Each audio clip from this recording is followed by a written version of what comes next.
குமரி குரல் சேனலை சப்ஸ்கிரைப் பண்ணுங்க, லைக் பண்ணுங்க, ஷேர் பண்ணுங்க. உங்கள் கருத்துக்களை எங்களிடம் தெரிவிங்க. உங்க கார்த்திகேயன் வணக்கம். இன்று ஒரு தகவல். வேதங்கள் என்றால் என்ன என்பதை முதலில் தெரிந்து கொள்வோம். பழங்கால மனிதன் இயற்கையின் சக்திகளை புரிந்து கொள்ள முடியாமல் பயம் காரணமாக கடவுளை வணங்கத் தொடங்கினான்.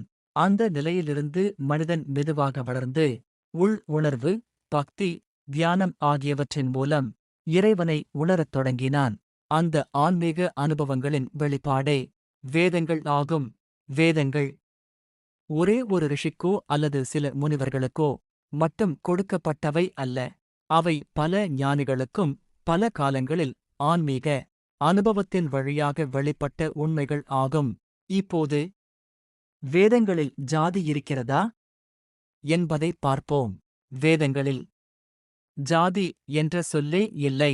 வேதங்களில் கூறப்படுவது வர்ணம் மட்டுமே. அதுவும் 4 வர்ணங்கள்தான். 1 பிராமண வர்ணம், அறிவு, ஞானம், தியானம், வேத பயிற்சி. 2 க்ஷத்திரிய வர்ணம், ஆட்சி, பாதுகாப்பு, நீதி, துணிச்சல். 3 வைசிய வர்ணம், விவசாயம், வாணிகம், உற்பத்தி, பொருளாதாரம். 4 சூத்திர வர்ணம், சேவை, உழைப்பு, கைவினை, சமூக ஆதாரம். இந்த வர்ணங்கள் மனிதர்களின் குணம், அவர்கள் வாழும் சூழ்நிலை, அவர்கள் மேற்கொள்ளும் தொழில், அவர்கள் கடைப்பிடிக்கும் உணவு முறை, இவைகளின் அடிப்படையில் உடல் உவமை, கை, கால், முகம் போன்ற அடையாளங்கள் மூலம் விளக்கப்பட்டவை. இவை எந்த விதத்திலும் ஒருவரை உயர்ந்தவர், தாழ்ந்தவர் என்று பிரிப்பதற்காக அல்ல.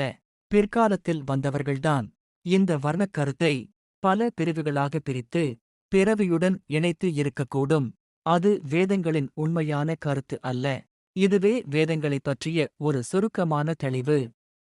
இது ஆதி காலத்தில் மனிதனுக்கு கொடுக்கப்பட்ட முதல் அரசியல் சட்டமாக கூட இருக்கக்கூடும். இது என்னுடைய கணிப்புதான். நன்றி.